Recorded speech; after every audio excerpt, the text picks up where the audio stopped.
jauh-jauh dari London bersedia untuk hadir di forum yang mulia ini.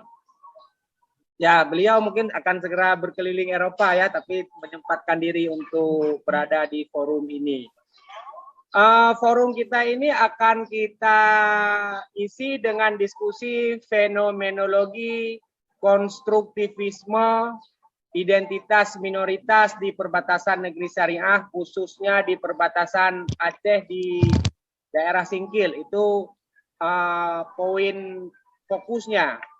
Tapi nanti kita akan mintakan kepada Bung Muhajir untuk berbicara tentang bagaimana sedikit latar belakang penulisan karya beliau. Kemudian kita pengen tahu juga sedikit metodologi dan teori sebagai bahan pengayaan bagi kita. Kemudian beliau akan sedikit bercerita tentang data-data empiris di sana. Kemudian fokus beliau selanjutnya yang menjadi main point daripada pertemuan kita hari ini adalah bagaimana temuan-temuan beliau itu bisa berkontribusi dalam rekayasa sosial masyarakat, bagaimana berkontribusi terhadap pengembangan keilmuan dan pengembangan masyarakat. Mungkin kita mintakan kepada Bung Muhajir sekitar 30 menit untuk presentasi. Selanjutnya kita berdiskusi bersama-sama di sini, memberikan pandangan, pertanyaan, dan saran segala macam. Diskusi agak santai, tetapi pembahasannya serius dan terarah. Dipersilakan kepada Bung Muhajir Al-Feruzi untuk menyampaikan pandangannya. Ya, makasih Bang Miswari. Lu pakai bahasa Aceh atau bahasa Indonesia? Indonesia aja. Indonesia lah. Indonesia lah. Bahasa bahasa akademik. Bangsa Aceh. Kan karena baru milad kan masih Natawara. Oh. Pakai bahasa. Oke, Bang Jafar. Makasih banyak Bang Jafar. Saya ingat di akhir-akhir tulisan disertasi saya, beliau hadir ya, menyumbang data yang luar biasa menyangkut izin penerimaan ibadah di Singkil. Ya. Jadi makasih banyak Bang Miswari. Assalamualaikum warahmatullahi wabarakatuh. Warahmatullahi wabarakatuh. Oke, makasih banyak Bang Miswari, Bung Alkaf ya, Brother Mirdadi, Bang TJM, T. Jafar Sulaiman ya, dan semua kawan-kawan LOS dan peserta kalau ada yang hadir. Tapi saya baru 5 orang nih, mungkin yang musuh. Baik, pertama ini diskusi ketiga saya mungkin siang ini, karena 2 hari lalu saya juga ngisi diskusi di Unsiah ya, tapi persoalan kebudayaan. Jadi kita tempo hari cerita tentang kebudayaan, bagaimana budaya Aceh itu hari ini mengalami melenyapnya satu tradisi besar ya, tradisi kosmopolit, metropolit yang terbuka pada perbedaan. Nah, tapi hari ini saya akan cerita secuil ya, seperempat dari perjalanan akademik saya ketika menulis satu tesis tentang bagaimana Aceh border ya, border perbatasan Aceh. Jadi saya itu membaca beberapa tesis-tesis sebelumnya mengenai perbatasan, sehingga saya kemudian melihat Aceh juga ada persoalan perbatasan yang asik gitu. Jadi studi ini fokus untuk melihat bagaimana masyarakat di perbatasan Aceh, khususnya di Singkil itu mengalami dinamika, mengalami persoalan-persoalan kebudayaan, persoalan-persoalan sosial identity ya, yang dipengaruhi oleh wacana-wacana yang lahir di Aceh, terutama syariat Islam di Aceh. Jadi kalau kita melihat konteksnya itu, masyarakat perbatasan itu bukan hanya persoalan geografis ya, teritori, tapi di sana juga ada persoalan kebudayaan, persoalan sosial politik dan ekonomi. Dan ini yang menjadi lokus penelitian saya. Karena kenapa? Karena masyarakat perbatasan itu beda sekali dengan masyarakat di Aceh pada umumnya, terutama masyarakat yang tinggal di Banda Aceh, di kawasan timur yang Aceh oriented ya, sangat entitas keacehan gitu. Tapi di perbatasan kita akan menemukan satu identitas yang multikultural, yang cukup beragam identitasnya. Mulai dari keberagaman etnis yang ditandai dengan ada perbedaan bahasa, munculnya ragam keyakinan ya, ada Muslim ya, ada non Muslim, Kristen ya, Katolik ya, dan juga animisme yang masih berkembang di Singkil terutama sekali. Jadi orang Singkil itu menyebut dengan istilah palbegu kalau nggak salah, pambi ya. Dalam bahasa asal usul mereka itu orang Pak disebut dengan parmalin gitu. Jadi ini merupakan salah satu gambaran bagaimana kayanya keberagaman masyarakat perbatasan Aceh. Gitu. Nah, studi saya ini berangkat ketika saya melihat banyak studi-studi pasca konflik Singkil tahun 2015 itu cenderung memotret kontestasi agama, kontestasi izin pendirian rumah ibadah yang tidak tuntas begitu. Kemudian karena saya lama di Singkil, saya mencoba melihat apakah memang sesederhana itu persoalan Singkil begitu. Jadi ketika tahun 2010, 2011 saya melakukan riset di Nias dan Pulau Banyak ya, fokus melihat antropologi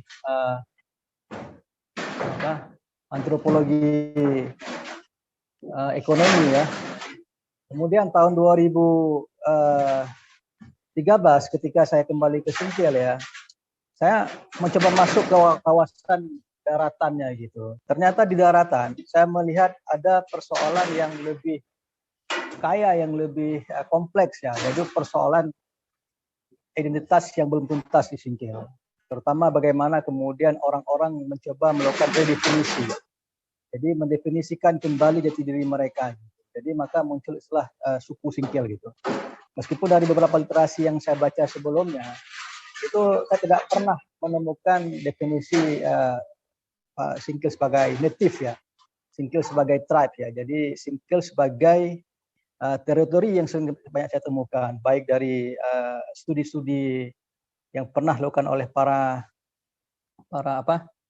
kolonial Belanda yang pernah datang ke Singkil, kemudian juga studi-studi yang pernah melihat Singkil dalam konteks sejarah budaya gitu. Jadi kemunculan wacana Singkil sebagai suku ini menjadi menarik kemudian bagi saya. Saya kemudian mencoba menelusuri apa yang latar belakangi lahirnya Singkil sebagai suku, sebagai sebuah fenomena kebudayaan gitu.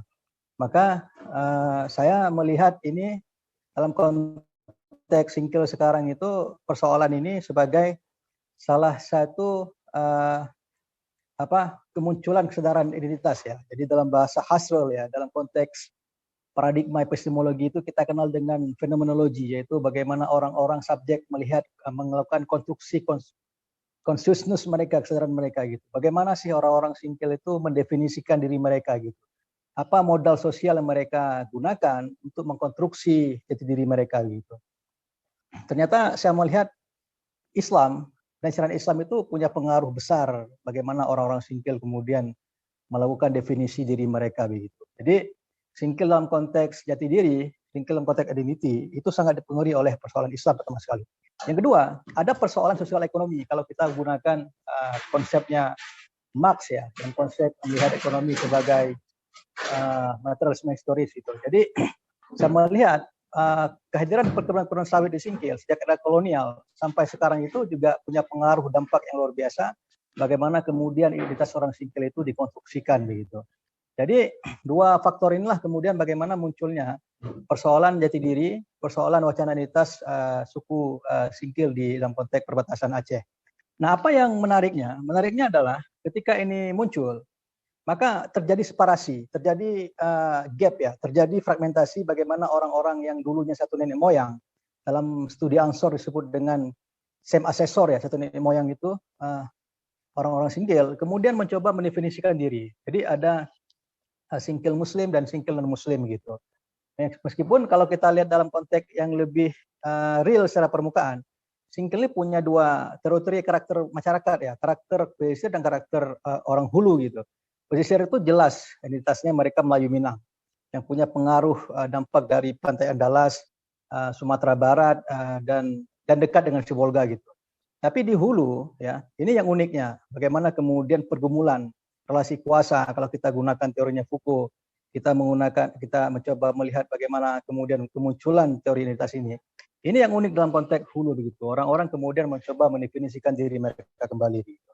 Nah, jadi setelah saya melihat ini, maka persoalan identitas itu menjadi persoalan titik pijak saya untuk menggambarkan Singkil secara etnografi. Gitu. dalam apalagi kemudian muncul kelompok-kelompok baru pasca itu ya, dalam bahasanya Nur Ikhwan dan Oscar Salim yang melakukan riset tentang studi perbatasan itu, mereka menyebut orang-orang kelompok baru ini yang non mualaf mungkin ya, yang non muslim singkil itu merupakan Norman citizenship. Jadi warga-warga yang tidak memiliki identitas yang kuat di singkil itu. Jadi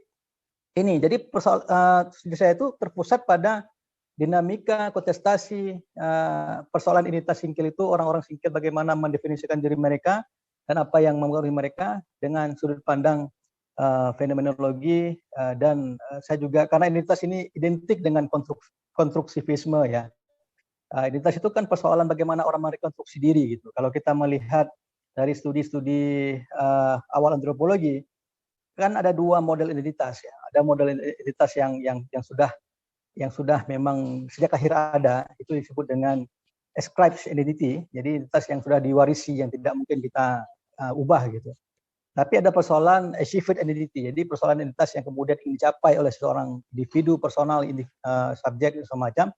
Nah ini yang saya coba lihat, bagaimana orang-orang singkil itu melakukan langkah-langkah dalam rangka menentukan identitas siapa diri mereka gitu. Nah, jadi semuan saya untuk sementara, saya melihat dalam uraian saya itu, menjadi singkil itu yang menjadi Islam ya. Jadi Islam itu kemudian menjadi Aceh. Jadi bagaimana transformasi identitas ini dibangun oleh orang-orang singkil dalam konteks sekarang gitu.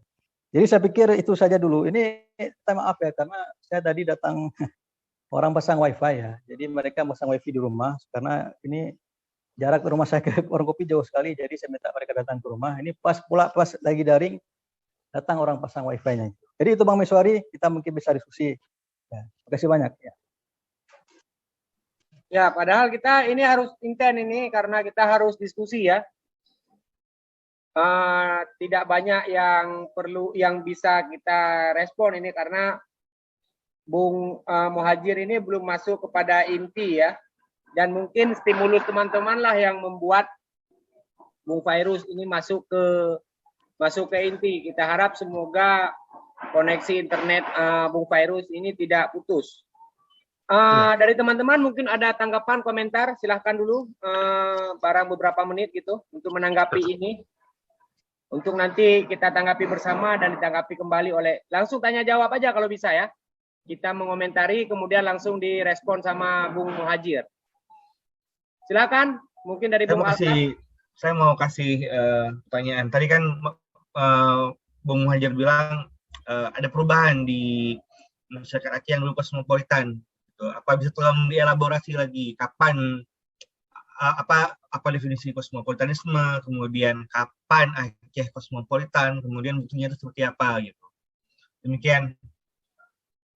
Ya, Bung Muhajir silakan. Ini jelas, clear ini, pertanyaannya jelas. Ada statement kosmopolitanisme. Gimana sih maksudnya ini? Kapan orang Aceh kosmopolit dan apakah ada kosmopolitanisme di sana? Mohon di-clearkan. Ya, makasih banyak. Ini memang kalau kita melacak dalam sejarah ya, Aceh yang kosmopolit itu seperti yang diceritakan oleh Ibnu Battuta ketika datang ke Aceh. Dia melihat satu thread kerajaan atau protest masyarakat yang terbuka pada perbedaan. Tetapi kosmopolitanisme ini kemudian harus hancur ya, harus tiarap ya, gara-gara kemudian perang yang berkepanjangan di Aceh. Jadi saya pikir apa yang ditanyakan oleh Brother Mirza ini sebenarnya itu hanya refleksi ketika kita membaca catatan lawas tentang Aceh ya, dalam konteks misalnya dalam bukunya Muhammad Said, bukunya yang mencoba memotret Aceh pada era abad ke-16-17, kita bisa melihat bagaimana kemudian kosmopolitanisme Aceh ini dibangun, yang orang Aceh itu sendiri cukup Bandar Aceh itu kan cukup terbuka untuk orang-orang luar yang datang ke Aceh.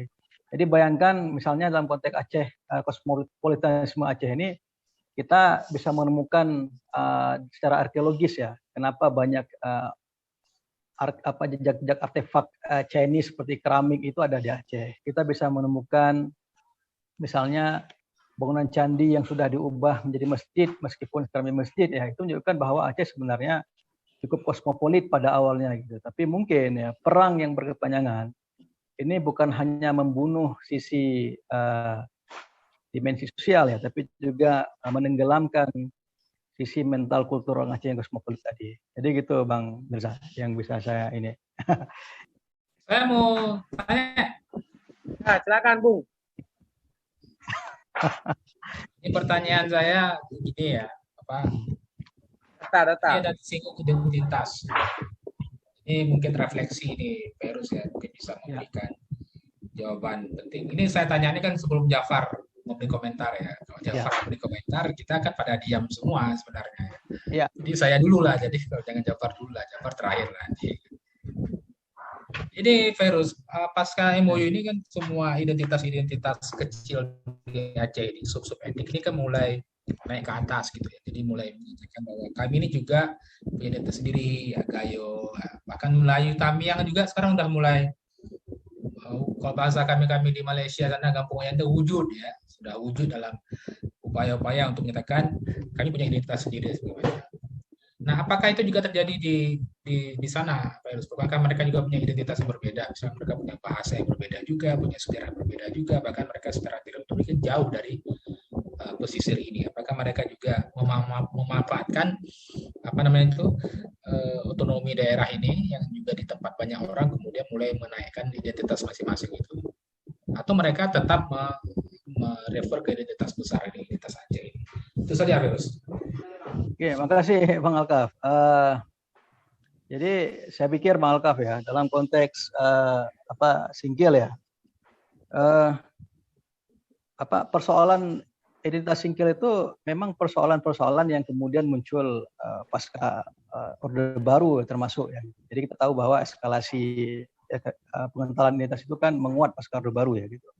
Nah, bagaimana kemudian apakah refleksi orang Singkil itu sama tidak dengan konteks dulu yang Aceh yang metropolitan secara identitas gitu?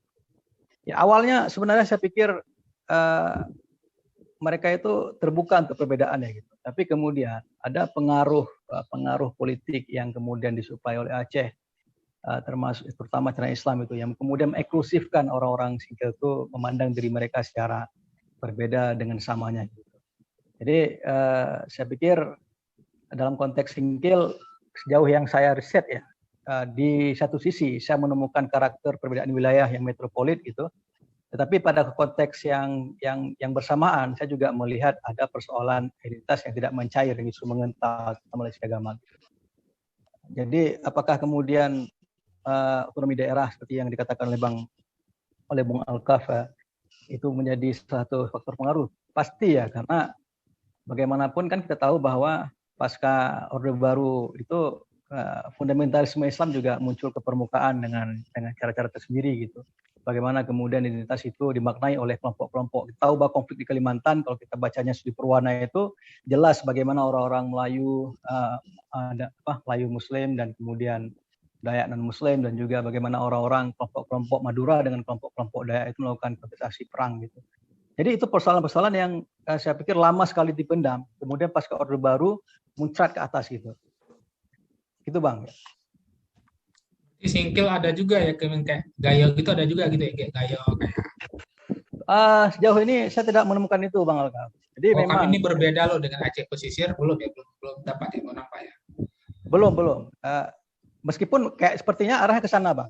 Jadi sepertinya arah ke sana gitu. Jadi awalnya kan mereka mendefinisikan dulu siapa Singkil itu.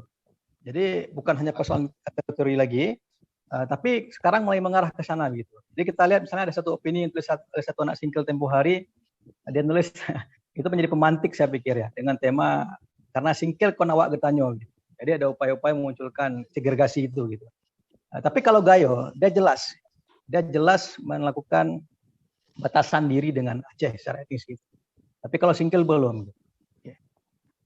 Apa nih saya tambah sebelum nanti, apakah ini virus, apakah karena juga faktor katakanlah kelas menengah di sana atau modal di sana tidak sekuat Gayo misalnya. Jadi ada faktor-faktor itu juga bahwa karena mereka tidak terlalu banyak orang kelas menengahnya atau kaum pelajarnya atau modal tidak terlalu banyak sehingga konsumsi intelektual identitas mereka tidak sekuat Gayo misalnya. Kira-kira yang membuat belum begitu kuat gitu. Skala komposisi sumber daya manusia Singkil cukup sebenarnya. Kita tahu bahwa orang Singkil ini kan termasuk penyuplai orang-orang hebat di Jakarta ya. Ada siapa itu? Ali Jauhari yang menjadi agen pemasok senjata ke Indonesia dari Timur Tengah gitu. Ada Fajri Alihar yang di LIPI gitu. Bahkan sekarang itu siapa itu ketua pupuk yang di Kalimantan juga orang Singkil gitu. Tetapi persoalannya mungkin beda konteks dengan Gayo ya. Singkil ini karena mereka juga terbelah karakter wilayahnya, pesisir dengan Melayu Minang dan Hulu yang belum tuntas dengan persoalan identitas. Jadi tidak mengarah ke sana Bang. Gitu. Tapi kalau Gayo kan jelas, dia membangun identitas sendiri gitu. Yang kedua, karena Singkil ini punya sejarah panjang dengan Aceh.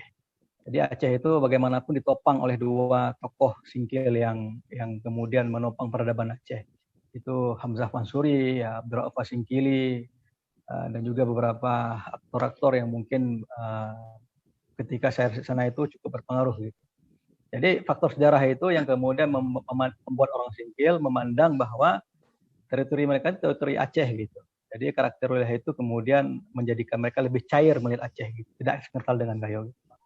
Oke. Jadi maksud identitas ini berarti Bung Muhadjir identitas keacehannya yang ingin ditunjukkan ya, bukan kesingkilannya ya. Berarti konstruksi atau rekonstruksi identitas adalah identitas sebagai Aceh gitu ya. Bukan Bang Syari. Jadi identitas yang ingin saya lihat sebenarnya kan beranjak dari persoalan kesadaran ya. Kelompok yang mencoba mendefinisikan diri mereka. Jadi arena Singkil itu kan arena multikultural, arena yang kemudian beragam etnis, beragam agama gitu.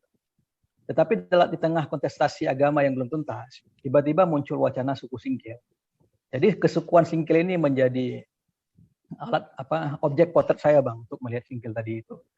Jadi saya mau lihat kira-kira apa definisi suku Singkil bagi kelompok-kelompok elit yang sedang menggaungkan Singkil sebagai suku.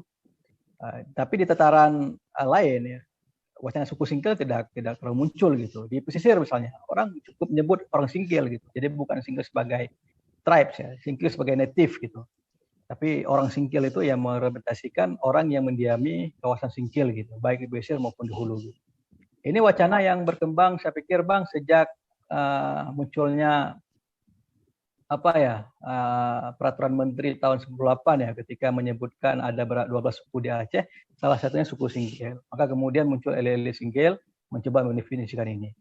Dan suku Singkil itu merujuk pada orang-orang Hulu yang menggunakan bahasa Hulu yang hampir sama dengan Pak, dan mereka itu dipengaruhi oleh karakter Melayu dan pasti beragama Islam gitu. Oke. Maka seperti katakan tadi itu Islam menjadi modal utama dalam membentuk konstruksi identitas suku Singkil Bang. Itu Bang Miswari. Ya, mungkin saya masih banyak juga pertanyaan ini ya. Saya lagi nih. Saya memahami begini kan, agak teoritik nih. Pertama ini kan fenomenologi ya. Ya. Sebuah identitas yang dipotret berarti fenomenologi. Ya.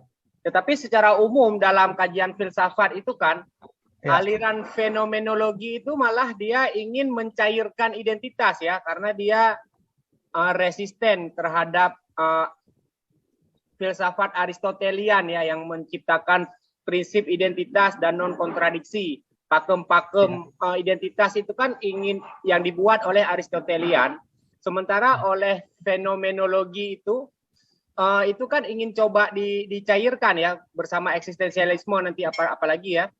Nah, bagaimana bisa melihat konstruksi identitas melalui fenomenologi ini? Mohon diperjelas.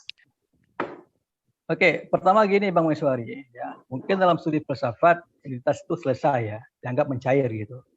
Tapi jangan lupakan dalam studi antropologi ya, identitas itu dia dinamis, dia tidak selama statis gitu. Jadi kalau misalnya kita melihat identitas masyarakat rasional sudah selesai dengan pengentalannya, tapi kalau kita gunakan pendekatan antropologi, etnografi, kita akan menemukan bahwa persoalan identitas itu bukan persoalan yang sudah selesai, kental gitu. Tapi ada persoalan juga bagaimana orang-orang melakukan menemukan pencarian jati diri mereka kembali gitu. Jadi Mungkin gini Bang, dalam studi Abang ketika mengatakan bahwa fenomenologi itu menempatkan identitas itu selesai mengental ya,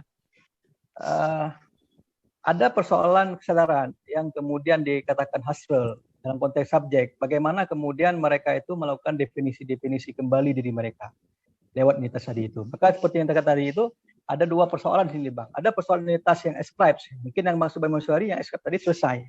Tadi ada persoalan identitas yang kemudian dicoba capai oleh subjek-subjek tertentu. Seperti dalam konteks antropologi kita mengenal istilah emik, peneliti, bagaimana orang-orang yang kita teliti ini mencoba mendefinisikan identitas mereka gitu. Oke, kita ya silakan. Ya. Bung Muhajir ada yang mau ditambahkan atau Bung Mirza mau menyampaikan komentar pertanyaan? Silakan. Oke, gini, mungkin sebelum Bang Mirza mau kasih pertanyaan, saya mau jelasin begini. Dalam tadi pertama sorry mengganggu karena agak terganggu tadi ada ini tadi.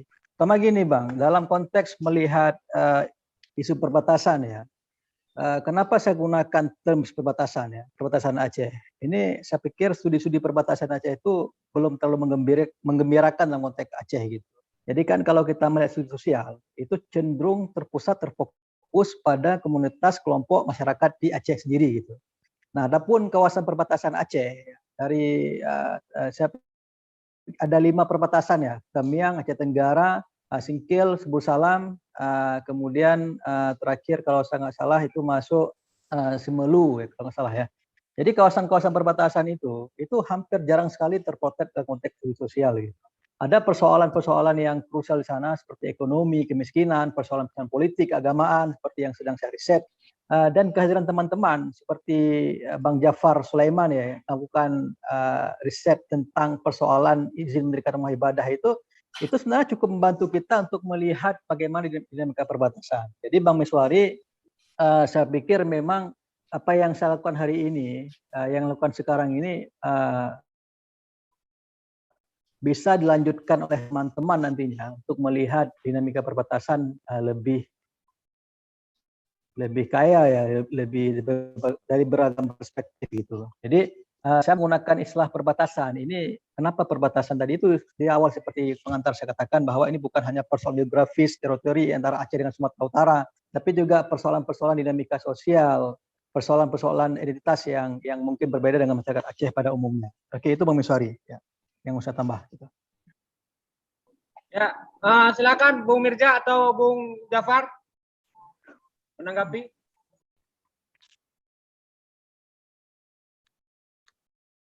Ya, Bung Jafar. Bung Jafar mau ngomong ya itu. Silakan. Nah, ini pendekarnya ini. Yang membuat segan kawan dan lawan.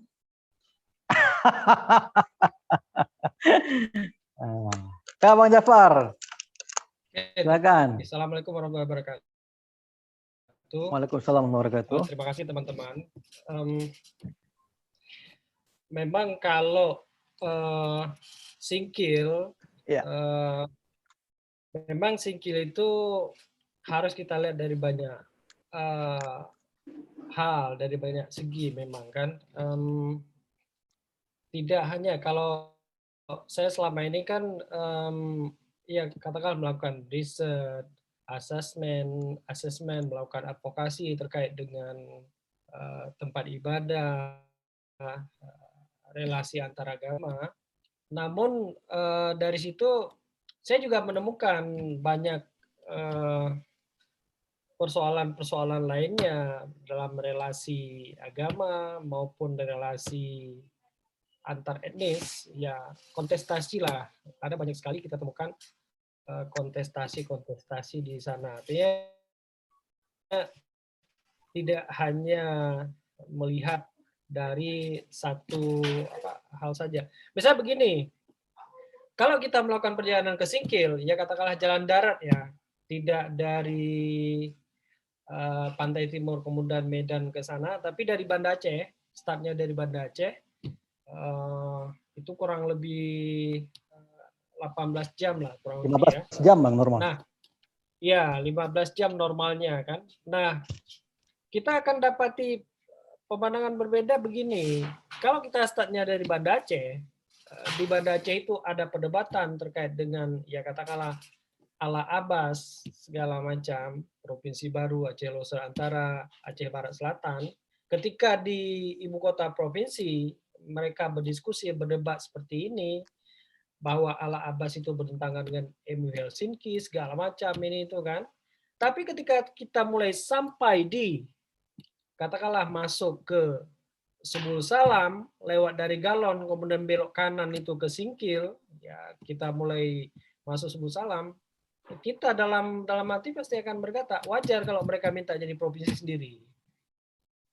Dan itu sangat wajar dan itu jomplang betul itu antara kabupaten-kabupaten lain dengan Singkil. Padahal Singkil itu kalau bicara otonomi sebetulnya mereka itu sudah minta menjadi satu kabupaten sendiri lepas dari Aceh Selatan itu dari tahun 1958 itu. Singkil itu dari tahun 1958. Tapi perjuangan itu tidak berhasil ya. Artinya mereka sudah tunggal sebagai Singkil dari tahun 58 tersebut. Nah, jadi kontestasi itu tidak hanya kontestasi ya katakanlah agama, tapi juga identitas, dan itu kental sekali. Nah, seperti disebut oleh Bung Muhajir tadi, saya juga menemukan bahwa hari ini ada perang yang mungkin bakal meledak di Singkil itu, terutama terkait dengan identitas itu, terutama identitas Singkilnya gitu. Nah, itu perlu di cross check misalkan dalam dia kan kalau di Adminduk atau apa catatan penduduk itu kan langsung keluar sukunya apa itu. Nah, kalau di Singkil, Subul Salam itu yang keluar sana suku Papa itu. Jadi di database itu Papa, tidak keluar suku Singkil, nggak ada suku Singkil kalau diakses di itu. Nggak ada, jadi Papa. Jadi ada kontestasi.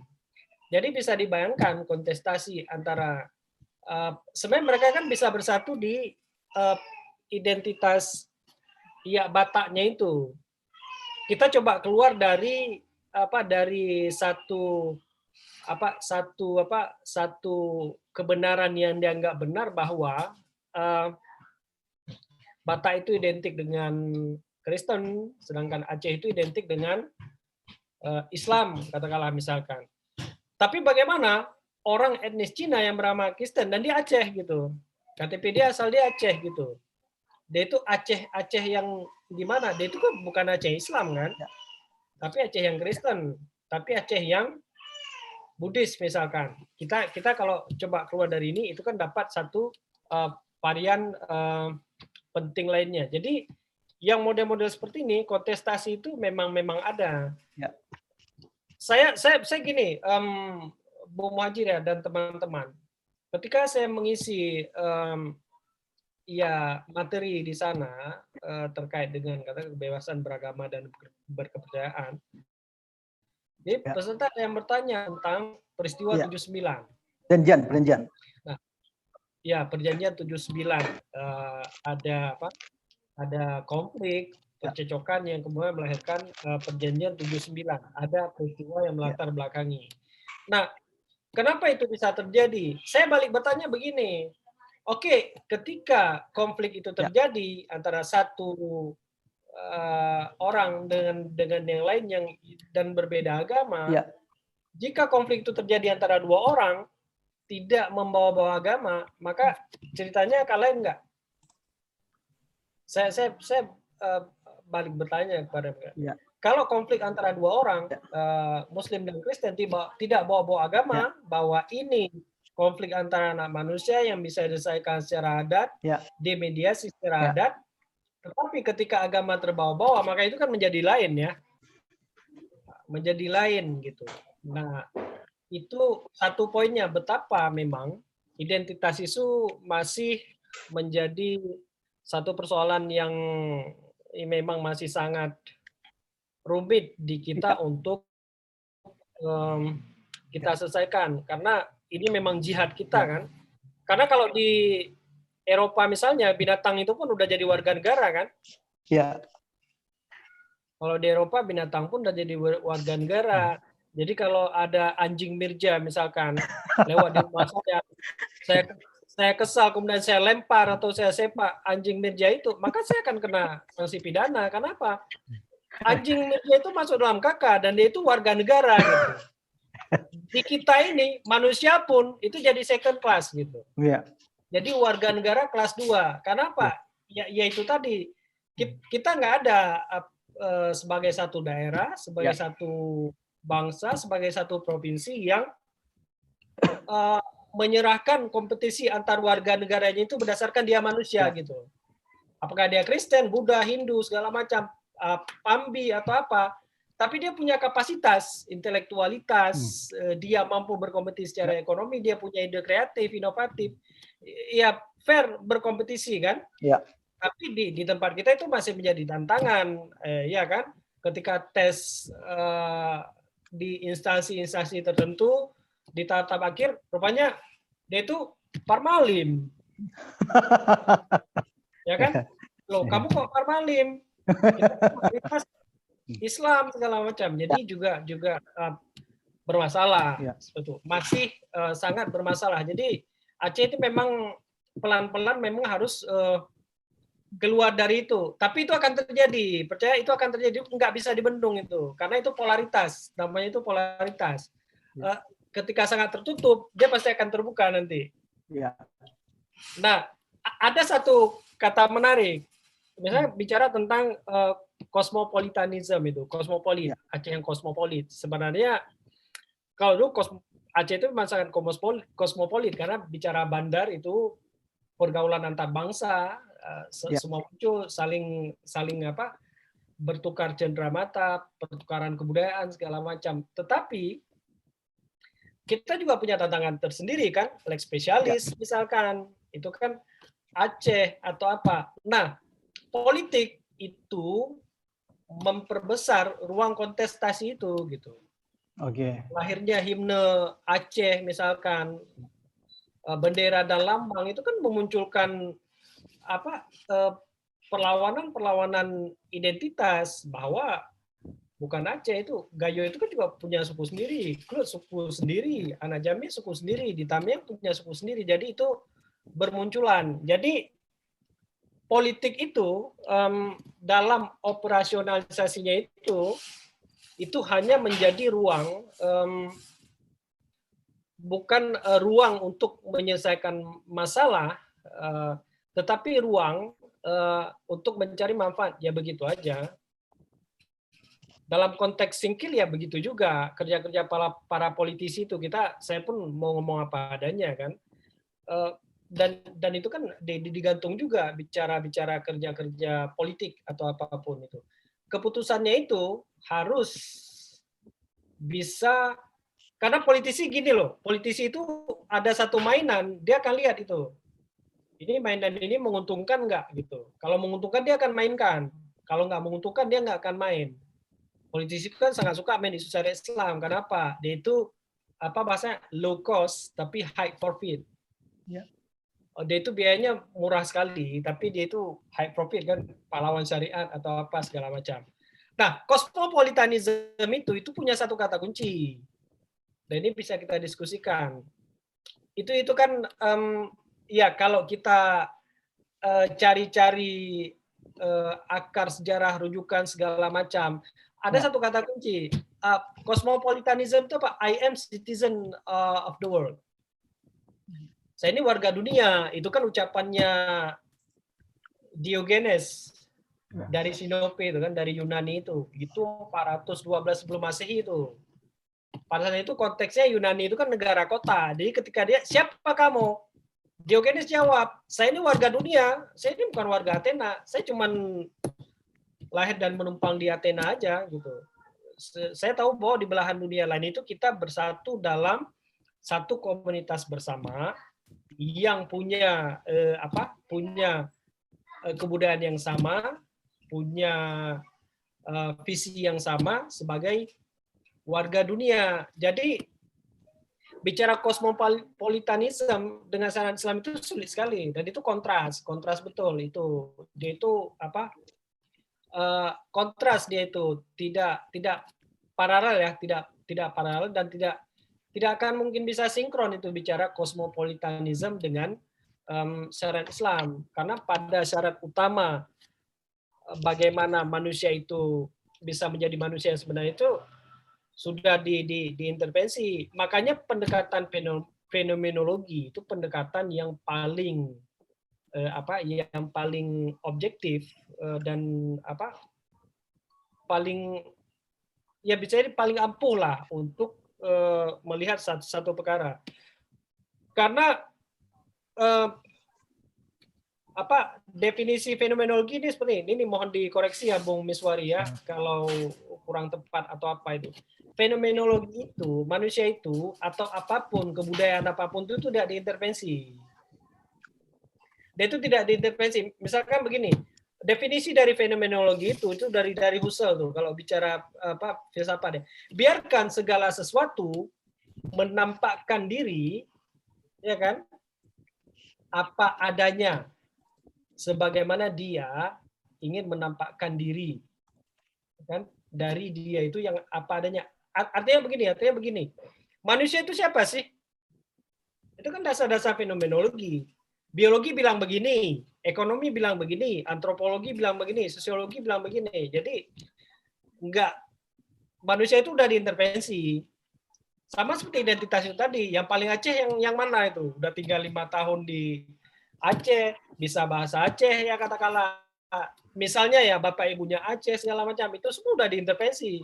Kalau mau melihat secara objektif, memang harus pakai pendekatan fenomenologi. Jadi dia melihat segala sesuatu itu sebagai sesuatu yang belum diintervensi. Misalkan kita melihat Pambi misalkan pada konteks eksistensialisme dia, bukan pada persoalan dia bermigrasi kepada Islam, bermigrasi kepada Kristen. Itu kan satu bentuk penindasan baru kan. Nah, ketika dunia terus berubah, kita Aceh pun saya pikir sulit berubah karena bicara kosmopolitanisme itu, bicara kosmopolitan, dia itu kan sebagaimana dunia begitu dia begitu. Ketika di belahan lain itu manusia sudah bicara integritas terbuka, kita menutup integritas itu. Integritas terbuka itu kan ya orang bicara apapun, identitasnya, afiliasi politik, kepercayaan, segala macam itu di ruang-ruang terbuka, di ruang-ruang publik itu tanpa perlu ada ketakutan. Saya Syiah, saya Ahmadiyah, bahkan saya ateis, itu nggak perlu takut di ruang-ruang publik. Itu kan bicara integritas terbuka kan, seperti itu. Ya, silakan Bung Muhajir ditanggapi. Mengingat waktu kita yang sangat terbatas dari komentar daripada Bung Jafar. Mana Bung Muhajir? Bang Miswari, ya, sorry. Memang oronyo len madu. Saya beradu pula hari ini kan dengan ini ya teman-teman pasang WiFi ya. Saya pikir saya pikir gini, kita bisa buat diskusi yang lebih konkret ya. Tadi saya sebenarnya ada satu kata kunci yang dikatakan oleh Bung Jafar ya, bahwa dalam konteks Bung Jafar melihat fenomenologi Husserl ya, itu fenomenologi merupakan yang tidak terintimidasi. Jadi yang kemudian pure dia muncul sendiri. Tapi persoalannya, kalau kita melihat epistemologi paradigma fenomenologi, kalau saya bawa ke antropologi ya, kesadaran itu tidak muncul sendirinya begitu. Dia ada pengaruh-pengaruh kemudian yang mendorong subjek-subjek, kalau saya sebut bukan objek ya. Emig peneliti itu mengungkapkan kesadaran mereka itu berdasarkan pengaruh-pengaruh tadi itu. Jadi fenomenologi yang saya pahami, yang saya lihat itu dia tidak muncul dengan sendirinya. Dia tidak muncul tanpa pengaruh, bukan tanpa pengaruh, tapi dia juga ada pengaruh-pengaruh yang kemudian memunculkan bagaimana kemudian consciousness kesadaran subjek tadi itu muncul gitu. Nah ini saya pikir ini apa namanya, karena saya gunakan antropologi ya sebagai visual analisis ya gitu. Jadi saya melihat komunitas singkil sebagai subjek, kemudian saya coba gunakan pendekatan fenomenologi, dia muncul karena ada faktor-faktor yang mendorong mereka itu kemudian melakukan definisi siapa suku singkil gitu.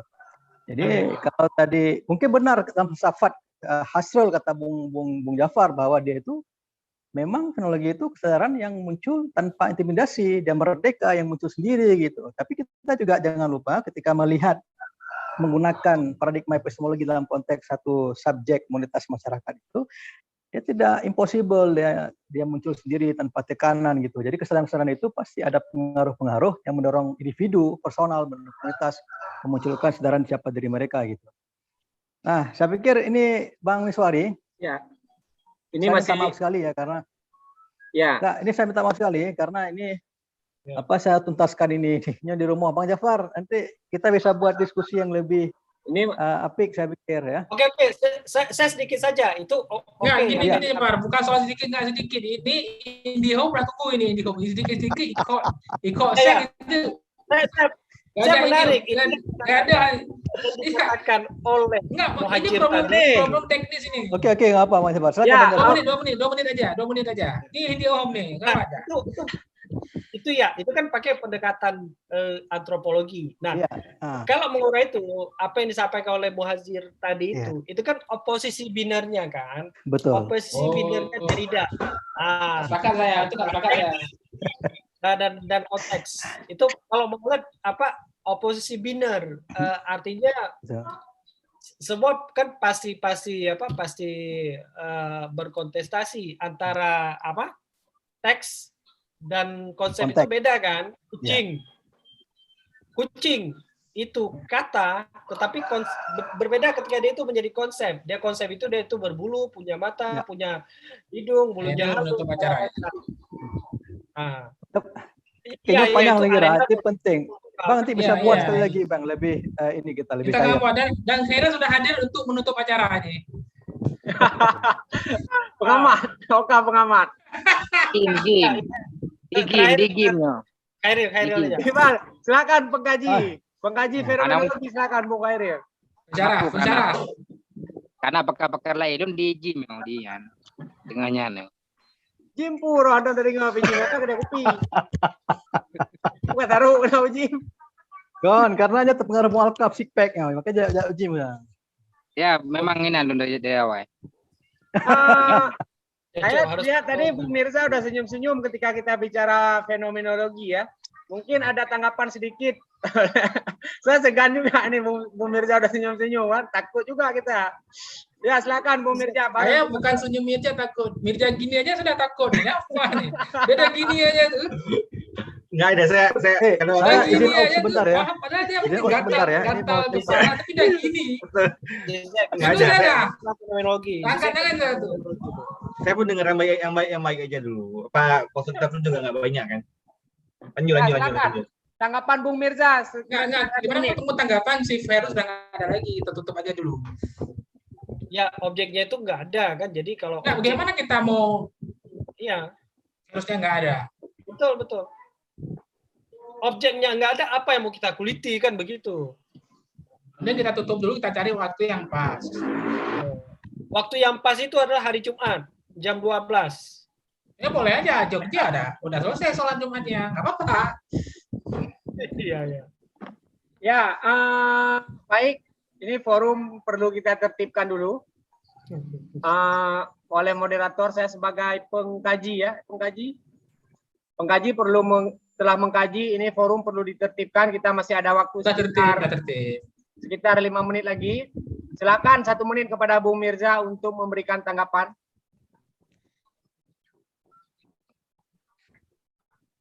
Japar aja dulu terakhir mungkin penutup. Penutup. Nah, saya mau sampaikan begini, memang di Singkil itu paling real itu memang kontestasi identitas itu bukan kontestasi agama di Singkil itu kontestasi identitas. Nah, triggernya itu sebenarnya ada faktor-faktor lain, yaitu ekonomi dan juga politik. Agama itu menjadi satu identitas yang dibawa dan diseret-seret dalam pertarungan ini, pertarungan ekonomi. Nah, di Singkil hari ini ada fenomena begini loh. Ada kekhawatiran jika lahan-lahan itu dikuasai oleh Kristen. Gitu. Ada kekhawatiran seperti itu. Kalau kita lihat misalkan model-model pembangunan gereja segala macam itu kan swadaya, mereka dari dana sendiri beda katakanlah dengan pembangunan masjid atau apapun yang bisa mengakses dana dari APBA misalkan dan juga APBK. Nah, saya melihat juga begini, kemudian studi perbatasan itu menarik, sama seperti menariknya studi kawasannya dari Bung Mirza misalkan. Dia kan selalu melihat dengan kacamata yang berbeda dari mainstream. Peran pusat dalam melihat perbatasan itu, pusat katakanlah Banda Aceh dalam melihat perbatasan itu kan prejudice. Ya kan, artinya penuh kecurigaan segala macam, sehingga apa? Perlu ada dai perbatasan misalkan, dan itu menambah persoalan baru di Singkil gitu. Lambat laun itu menambah persoalan baru di Singkil. Kenapa? Misalkan bicara membentung pengaruh-pengaruh Kristen misalkan, membentengi umat Islam dari pengaruh kristenisasi misalkan. Nah, dalam relasi antar manusia itu kan ada sisi terdalam dari manusia itu yang tergores katakanlah dengan relasi-relasi seperti ini. Saya melihat seperti itu. Sebenarnya gini, ngomongin ini, jadi kalau kita ngomongin teori filsafat misalnya kan ada dua pendekatan sebenarnya. Yang pertama itu esensialis, yang kedua itu anti-esensialis.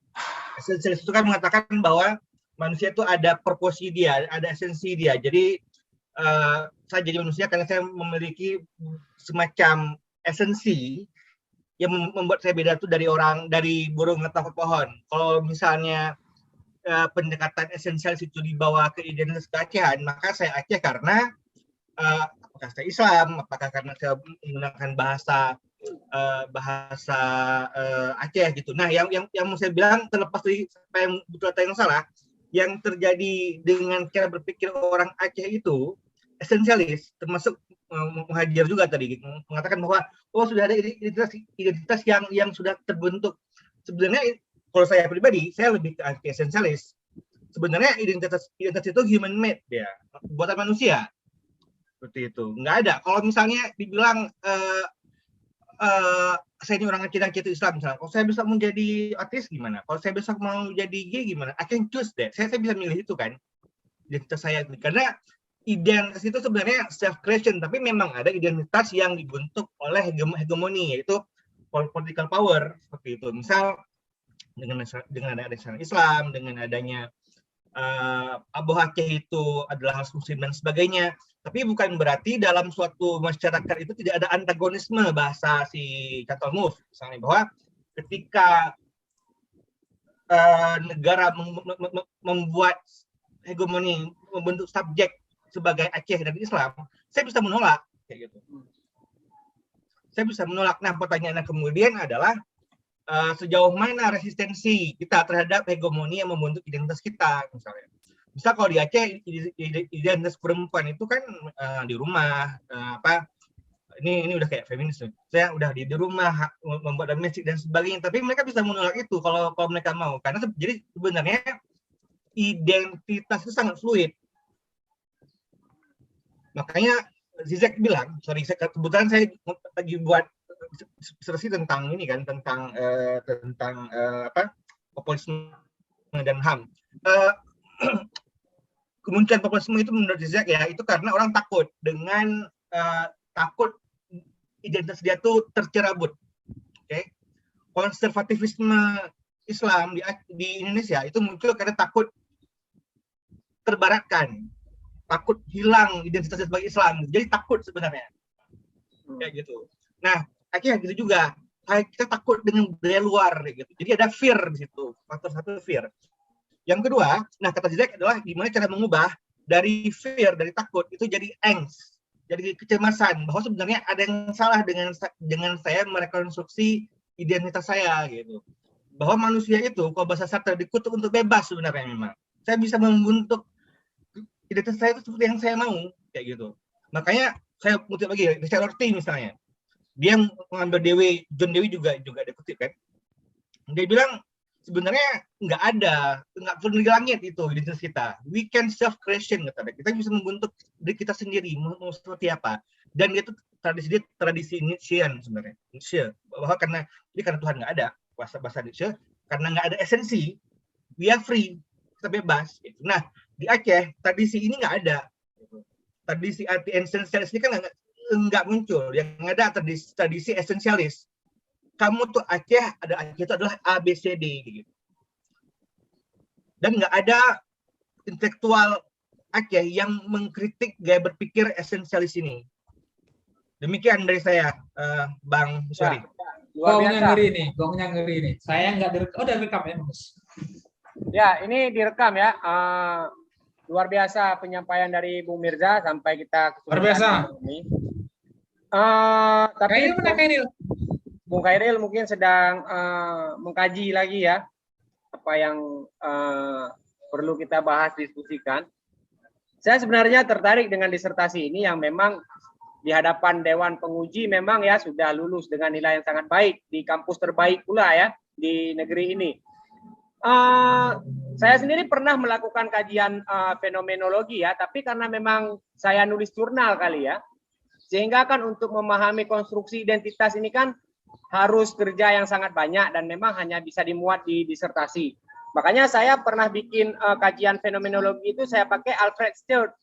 Kenapa? Karena dia proses-proses pembentukan identitas itu sudah selesai sama dia. Kita tinggal mencari bagaimana argumentasi mereka membentuk identitas tersebut ya. Tapi karena beliau disertasi ya memang wajar ya bekerja lebih besar, bekerja lebih banyak, memakai hasil.